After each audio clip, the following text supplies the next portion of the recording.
فجر کی نماز کے بعد دولت والی یہ چھوٹی تسبیح پڑھ لو، خدا کی قسم یہ 100 کروڑ کا وظیفہ ہے۔ ذاتی مکان، گاڑی اور بے شمار سونا، اس وظیفے سے 450 لوگ کروڑ پتی بن چکے ہیں۔ بسم اللہ الرحمن الرحیم۔ محترم ناظرین، یہ قرآن کی ایک سورت کا وظیفہ ہے۔ یہ ایسی بابرکت سورت ہے، رب محمدی کی قسم ساری دنیا تمہارے قدموں میں ہوگی، تمہارا مقدر اور نصیب بدل جائے گا۔ فجر کی نماز کے بعد یہ وظیفہ آپ نے کر لینا ہے، یا ہر نماز کے بعد اگر کرنا چاہیں تو بھی کر سکتے ہیں۔ اتنی دولت آئے گی، سارے رشتہ دار دوست حیران رہ جائیں گے۔ تمام لوگ اپنے کاموں میں مشغول ہو چکے ہیں۔ اس وظیفے کی برکت سے، اس عمل کی برکت سے اللہ پاک آپ کے رزق میں اضافہ کر دے گا، آپ کی مشکلات کو ختم کر دے گا، آپ کی تنگیوں کو ختم کر دے گا۔ اس وظیفے کو کرنے سے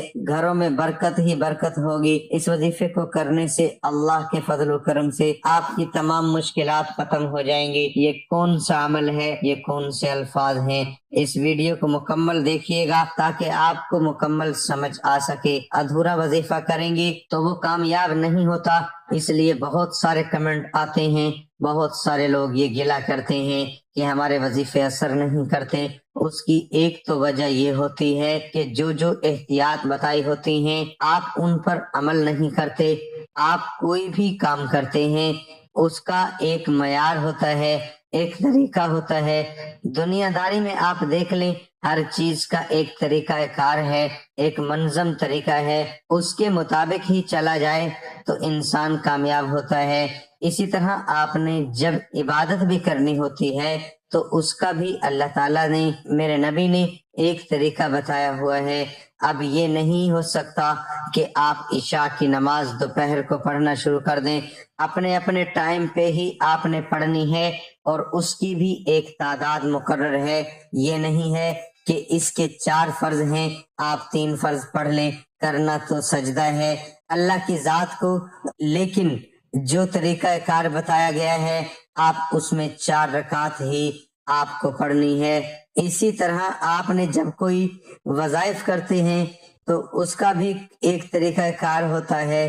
اللہ والوں نے اس میں محبتیں کی ہوتی ہیں تو آپ نے اس طریقے پر عمل پیرا ہونا ہے، اسی طریقے کو آپ نے مد نظر رکھنا ہوتا ہے۔ اس میں تعداد کا بہت زیادہ خیال رکھنا ہوتا ہے۔ اکثر لوگ گلہ کرتے ہیں کہ جی اللہ کا نام ہے، آپ کیسے کہہ سکتے ہیں کہ 100 دفعہ پڑھ لیں، آپ کیسے کہہ سکتے ہیں 300 دفعہ پڑھ لیں؟ تو میرے بھائی آپ دیکھیں کوئی نمبروں والا تالا، تو اس میں ایک مخصوص نمبر جب تک آپ داخل نہیں کریں گے تو وہ نہیں کھلے گا۔ کیوں نہیں کھلے گا؟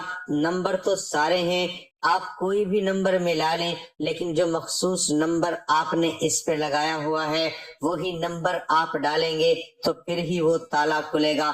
اسی طریقے سے جو وظائف ہوتے ہیں ان میں بھی تعداد، جگہ کا اور جو اس کا طریقہ کار ہے اس کی بہت زیادہ اہمیت ہوتی ہے۔ امید ہے آپ کو میری بات سمجھ آ گئی ہوگی۔ تو آپ نے یہ عمل کیسے کرنا ہے؟ آپ فجر کی نماز کے بعد اس عمل کو کر لیں، یہ سورت پڑھ لیں، آپ کی جیب سے پیسے کبھی ختم نہیں ہوں گے۔ جتنی بھی آپ نے مشکلات میں دن گزار لیے ہیں وہ گزار لیے ہیں، آگے اللہ پاک آپ کو اتنا زیادہ عطا فرمائے گا، آپ کے پاس اتنا پیسہ آئے گا، رزق کی، دولت کی کمی جو ہے وہ ہمیشہ کے لیے ختم ہو جائے گی۔ اللہ کے خزانے بہت وسیع ہیں، جب بندہ سچے دل سے مانگتا ہے تو اللہ تعالیٰ رزق کے دروازے کھول دیتا ہے، پیسوں کی جو کمیاں ہیں وہ ختم کر دیتا ہے، گھروں میں برکت آنا شروع ہو جاتی ہے۔ تو اس وظیفے کا طریقہ کار آپ سمجھ لیں، آپ نے پاک صاف ہو کر پاک جگہ پر بیٹھ جانا ہے، اور اس عمل کو کرنے سے پہلے آپ نے کوشش کرنی ہے کہ باوضو رہیں۔ اگر آپ نماز کے بعد کر رہے ہیں تو نماز کے بعد تو ظاہری بات ہے آپ کا وضو ہوگا۔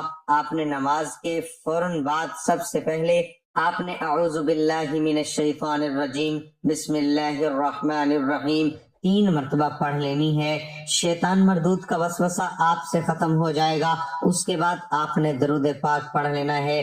آپ برکت کے لیے میرے ساتھ بھی ایک دفعہ پڑھ لیں، اللہم صلی علی محمد وعلی آل محمد كما صليت على إبراهيم وعلى آل إبراهيم إنك حميد مجيد اللهم بارك على محمد وعلى آل محمد كما باركت على إبراهيم وعلى آل إبراهيم إنك حميد مجيد۔ اب آپ درود ابراہیمی پڑھ لیں یا کوئی بھی چھوٹے سے چھوٹا درود صلی اللہ علیہ وآلہ وسلم بھی پڑھ سکتے ہیں۔ درود شریف پڑھنے کے بعد آپ نے یہ اللہ کے صفاتی نام ہے، بہت ہی بابرکت نام ہے، آپ نے اسی ترتیب کے ساتھ پڑھنا ہے، یا مجیبو یا اللہ، یعنی کہ یہ دونوں ناموں کو ملا کر پڑھیں گے تو ایک شمار ہوگا۔ آپ نے صرف 11 مرتبہ پڑھنا ہے، یہ کم سے کم تعداد ہے، آپ زیادہ سے زیادہ بھی پڑھ سکتے ہیں۔ نماز کے بعد آپ کے پاس وقت کم ہے، آپ کہیں پہ نوکری کرتے ہیں، آپ نے فوراً نوکری پہ واپس جانا ہے، آپ صرف 11 مرتبہ اس کو پڑھ لیں۔ اس کے بعد آپ نے قرآن پاک کی بہت ہی خوبصورت ایک سورت ہے، بالکل چھوٹی سی ہے، وہ بھی پڑھنی ہے۔ وہ کون سی ہے وہ بھی آپ کو بتاتا ہوں۔ اس میں ایک بات کا آپ نے بہت زیادہ دھیان رکھنا ہے، کچھ چیزیں ایسی ہوتی ہیں جو ہمارے رزق کو ختم کرتی ہیں۔ اللہ تعالیٰ کی طرف سے جو رزق کی کمی آتی ہے وہ کچھ باتیں ہوتی ہیں، ان باتوں کو آپ لازمی ذہن نشین کر لیں۔ اپنی اولاد کو اور خاص طور پر اپنی بیٹی کو گالی نہیں دینی، یہ بہت ہی نحوست والی بات ہے۔ دل میں آپ نے کسی کے لیے بغض نہیں رکھنا، اور مہمانوں کو دیکھ کر جو سب سے زیادہ نحوست آپ لوگ گھروں میں بے شمار مہمانوں کو دیکھ کر اندر ہی اندر اپنے آپ کو کوستے رہتے ہیں، منہ بناتے رہتے ہیں کہ اتنا خرچہ ہو جائے گا۔ مہمان اللہ کی رحمت ہوتی ہے۔ اللہ تعالیٰ سے حضرت موسیٰ علیہ السلام نے پوچھا کہ یا اللہ تو سب سے زیادہ خوش کب ہوتا ہے، سب سے زیادہ جب خوش ہوتا ہے تو کیا کرتا ہے؟ تو اللہ تعالیٰ نے فرمایا میں بارش برساتا ہوں۔ دوسری دفعہ پوچھا گیا یا اللہ تو اس سے بھی زیادہ جب خوش ہوتا ہے تو کیا کرتا ہے؟ تو اللہ تعالیٰ نے فرمایا میں لوگوں کے گھروں میں مہمان بھیجتا ہوں۔ سبحان اللہ۔ اور تیسری دفعہ جب پوچھا گیا یا اللہ جب تو اس سے بھی زیادہ خوش ہوتا ہے تو اللہ تعالیٰ نے فرمایا میں لوگوں کے گھروں میں بیٹیاں پیدا کرتا ہوں۔ تو آج دیکھ لیں گے جو سب سے زیادہ جس سے اللہ پاک خوش ہوتا ہے، سب سے زیادہ ہم لوگ اس کو نحوست سمجھتے ہیں، اور جب اذان ہو رہی ہو آپ نے کسی بھی کام میں مصروف نہیں رہنا اور ماں باپ کا ادب کرنا ہے۔ ان کی عقل کو اکثر لوگ جو ہیں وہ کوستے رہتے ہیں کہ ہمارے والدین نے ہمارے لیے کچھ نہیں کیا، یہ رزق کو گھٹانے والی باتیں ہیں۔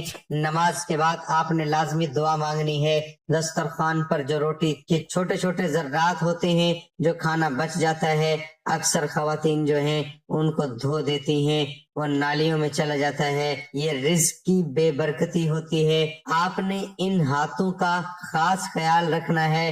یہ باتیں بتانے کا مقصد یہ ہے کہ ان چیزوں کو آپ مد نظر رکھیں گے، احتیاط کریں گے، یہ رزق کی بے برکتی ہوتی ہے۔ یہ باتیں بتانے کا مقصد یہ ہے کہ ان چیزوں کو آپ مد نظر رکھیں گے، احتیاط کریں گے۔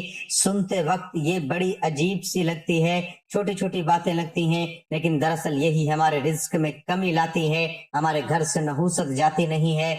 ان عادات کی وجہ سے آپ نے ان عادات کو بھی ختم کرنا ہے، اور اس وظیفے پہ بھی عمل کرنا ہے، اور اس وظیفے کی میری ان تمام بہن بھائیوں کو اجازت ہے جو ویڈیو کو مکمل دیکھیں گے۔ اگر آپ اس وظیفے کو کرنا چاہتے ہیں، آپ نے ویڈیو کو سکپ کر کے دیکھا ہے تو ایک مرتبہ ویڈیو کو مکمل دیکھ لیں، لائک کر دیں اور کمنٹ سیکشن میں اپنا نام لکھ دیں۔ اللہ وہ ہے جس کے سوا کوئی عبادت کے لائق نہیں، اللہ وہ ہے جس کے سوا کوئی معبود نہیں، وہ خود زندہ دوسروں کو قائم رکھنے والا ہے۔ اب آپ نے قرآن پاک کی چھوٹی سی سورت علم نشرح 33 مرتبہ پڑھ لیں۔ علم نشرح لک صدرک ووضعنا عنک وزرک الذی انقض ظہرک ورفعنا لک ذکرک فإن مع العسر یسرا ان مع العسر یسرا فَإِذَا فَرَغْتَ فَانْصَبْ وَإِلَىٰ رَبِّكَ فَارْغَب۔ اس صورت میں سے رسول اللہ صلی اللہ علیہ وسلم پر رب کریم کی شفقت و محبت کی ایک جھلک، محبوب کی سرگوشی کی خوشبو، خدا تعالیٰ کے لطف و کرم کے مظاہر کا استحضار اور اس کی سرپرستی و حمایت کے مواقع بیان کیے گئے ہیں۔ اس میں کسائش و فراخی کی بشارت ہے، اس راز کو بے نقاب کیا گیا ہے اور اپنے رب سے پختہ رابطہ و تعلق کی سبیل بتائی گئی ہے۔ اس کا مضمون سورۃ ضحیٰ سے اس قدر ملتا جلتا ہے کہ یہ دونوں صورتیں قریب ایک ہی زمانے اور ایک جیسے حالات میں نازل شدہ معلوم ہوتی ہیں۔ پہلے سورۃ والضحیٰ اور اس کے بعد علم نشرح نازل ہوئی۔ اس کا مقصد و دعا بھی رسول اللہ صلی اللہ علیہ وسلم کو تسلی دینا ہے۔ سورۃ والضحیٰ میں اللہ تعالیٰ نے اپنے جن الطاف و عنایات کو نبی صلی اللہ علیہ وسلم کی تسلی کا ذریعہ بنایا، ان کا تعلق بعثت سے قبل یا ابتدائے بعثت کے دور سے ہے، اور اس میں جو افضال و احسانات کا حوالہ دیا ہے اور اس دور سے تعلق رکھتے ہیں جب آپ کی دعوت کا چرچا مکے سے نکل کر عرب کے دوسرے گوشوں میں بھی پہنچ چکا تھا۔ پچھلی سورہ میں آپ کو یہ بشارت دی گئی تھی کہ آپ کا مستقبل دعوت کے لحاظ سے ماضی کی نسبت بہت بہتر ہوگا، موجودہ مشکلات آپ کی تربیت میں معاون بنے گی، اور اس سورہ میں اس بشارت کی صداقت کے چند نمایاں شواہد کا حوالہ دے کر تاکید کے ساتھ آپ کو اطمینان دلایا گیا ہے کہ اللہ کی راہ میں آپ کو جو دشواری بھی پیش آئے گی اس کی پہلو بہ پہلو فیروز مندی بھی ہوگی۔ نبوت سے پہلے حضور کو ان حالات سے سابقہ پیش نہ آیا تھا جن کا سامنا نبوت کے بعد دعوت اسلامی کا آغاز ہی میں یکا یک کرنا پڑا تھا۔ یہ خود آپ کی زندگی میں ایک انقلاب عظیم تھا جس کا کوئی اندازہ آپ کو قبل نبوت کی زندگی میں نہ تھا۔ اسلام کی تبلیغ آپ نے کیا شروع کی کہ دیکھتے ہی دیکھتے وہی معاشرہ آپ کا دشمن ہو گیا جس میں آپ پہلے بڑی عزت کی نگاہ سے دیکھتے تھے۔ وہی رشتہ دار، دوست، اہل قبیلہ اور اہل محلہ آپ کو گالیاں دینے لگے جو پہلے آپ کو ہاتھوں ہاتھ لیتے تھے۔ مکہ میں کوئی آپ کی بات سننے کا روادار نہ تھا۔ راہ چلتے آپ پر آوازیں کسے جانے لگے، قدم قدم پر آپ کے سامنے مشکلات ہی حالات نہایت ہی دل شکن تھے۔ اسی بنا پر آپ کو تسلی دینے کے لیے پہلے سورۃ ضحیٰ نازل کی گئی اور پھر اس سورت کا نزول ہوا۔ 3 نعمتوں کا بیان اس سورت میں اللہ تعالیٰ نے سب سے پہلے آپ کو بتایا ہے۔ ہم نے آپ کو 3 بڑی نعمتیں عطا کی ہیں جن کی موجودگی میں کوئی وجہ نہیں کہ آپ دل شکستہ ہوں۔ ایک شرح صدر کی، دوسری یہ نعمت کہ آپ کے اوپر سے ہم نے وہ بھاری بوجھ اتار دیا جو نبوت سے پہلے آپ کی کمر توڑ ڈال رہا تھا، تیسری رفع ذکر کی نعمت جو آپ سے بڑھ کر تو درکنار آپ کے برابر بھی کسی بندے کو نہیں دی گئی۔ یہ قرآن کریم میں 2 معنوں میں استعمال ہوا ہے، ایک تو اسلام قبول کرنے کی صلاحیت توفیق کا عطا ہو جانا، جیسا کہ سورۃ انعام میں فرمایا اللہ جس کو ہدایت دینا چاہتا ہے اس کا سینہ اسلام کے لیے کھول دیتا ہے۔ اس سے مراد ہر قسم کے ذہنی خلجان اور تردد سے پاک ہو کر اس بات پر پوری طرح مطمئن ہو جانا ہے کہ اسلام کا راستہ ہی برحق ہے۔ دوسرا شرح صدر سے مراد یہ ہے نبوت جیسے کار عظیم کا بار سنبھالنے اور تنہا کفر کی ایک جابر و قاہر طاقت سے ٹکر لینے کی ہمت پیدا ہو جائے، جیسا حضرت موسیٰ نے نبوت ملنے کے بعد دعا مانگی تھی، میرے رب میرا سینہ میرے لیے کھول دے اور میرا کام میرے لیے آسان کر دے۔ نبی صلی اللہ علیہ وسلم کے حالات کا تناظر میں یہ دونوں معنی ہی فٹ آتے ہیں۔ کفر و شرک کے اندھیاروں میں اسلام کی صداقت آپ پر پوری طرح عیا ہوئی اور اس نور ربانی کو عام کرنے کے لیے آپ نے پوری قوت و صلاحیت کو بروئے کار لا کر جہالت کی تمام قوتوں کو دیکھتے ہی دیکھتے ملیا میٹ کر کے رکھ دیا اور کسی طاقت کو اپنے قدموں پر باقی نہیں رہنے دیا۔ گویا شرح صدر ایمان کا ثمرہ ہے جس سے اللہ تعالیٰ پر اعتماد توکل پیدا ہوتا ہے اور جو تمام قوت و عزم کا سرچشمہ ہے۔ وزر کے اصل معنی بوجھ کے ہیں۔ وہ کون سا وزر تھا جس سے آپ صلی اللہ علیہ وسلم اتنا گرہ بار ہو رہے تھے اور جس سے آپ کو سبق سار کر دیا گیا؟ اس کے 2 دور ہیں، ایک نبوت سے پہلے کا دور جس ماحول اور معاشرے میں آپ نے آنکھ کھولی تھی اس میں اخلاقی بیماریوں کے ساتھ ساتھ اعتقادی بیماریاں بھی وبا کی شکل اختیار کر چکی تھی۔ توحید کی شمع بے نور ہو چکی تھی۔ حق کی یہ مظلومیت اور جہالیت، یہ عروج دیکھ کر ایک صالح فطرت آدمی کتنا کڑتا ہے۔ ایک کٹھن کا احساس و شدت اور درود و کرب آج بھی اہل حق کے لیے کوئی اجنبی نہیں۔ اسی قسم کی گھٹن آپ محسوس کر رہے تھے اور آپ کو یہ فکر گھلائے جا رہی تھی کہ معاشرے کی یہ اخلاقی و مذہبی ناگفتہ بے حالت بدلے گی بھی یا نہیں۔ اس کا توڑ یوں ہوا کہ آپ پر ہدایت پوری تفصیلات کے ساتھ واضح کر دی گئی، بلکہ آپ کے سپرد خلق کی رہنمائی کر دی گئی۔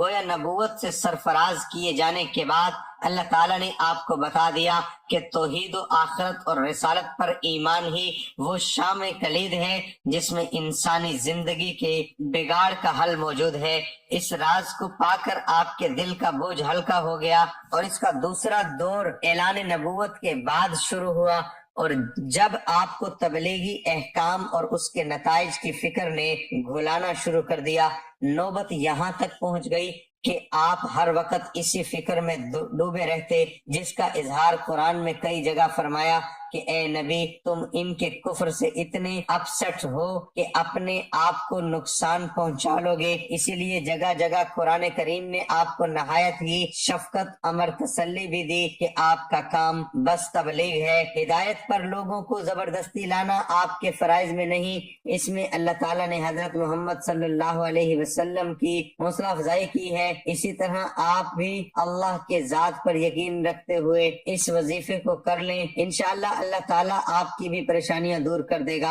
اور آپ کے رزق میں برکت دے گا۔ تو ناظرین، وظیفہ کرنے کے بعد آپ نے درود شریف پڑھ کے اللہ پاک سے دعا مانگ لینی ہے کہ یا اللہ میرے رزق میں، میری دولت میں جو کمیاں کوتاہیاں ہیں ان کو معاف کر کے میرا رزق وسیع کر دے۔ اللہ پاک ایسے غیب سے اسباب پیدا کرے گا، رزق کے ایسے ایسے دروازے کھولے گا جس کا آپ نے سوچا بھی نہیں ہوگا۔ کئی دفعہ انسان کو پتہ ہوتا ہے میرا رزق کدھر سے آئے گا، مجھے پیسے فلاں بندے سے ملیں گے، میری تنخواہ فلاں برکت سے آئے، آپ کو پتہ ہی نہیں چلے گا، آپ کو اندازہ ہی نہیں ہوگا کہ کہاں کہاں سے آپ کی مشکلات ختم ہو رہی ہیں، کہاں کہاں سے آپ کو رزق مل رہا ہے۔ یہ ایسا طاقتور وظیفہ آپ کو بتا دیا ہے۔ اللہ تعالیٰ کی ذات ہی ہے جو عطا کرتی ہے، صرف کامل نیت کے ساتھ آپ نے اس عمل کو کرنا ہے۔ کوئی بھی وظیفہ نماز کے بغیر مکمل نہیں ہوتا۔ آپ نے 5 وقت کی نماز بھی ادا کرنی ہے اور اس وظیفے کو بھی کرنا ہے، اور اللہ کی راہ میں کچھ نہ کچھ صدقہ خیرات بھی کرنا ہے۔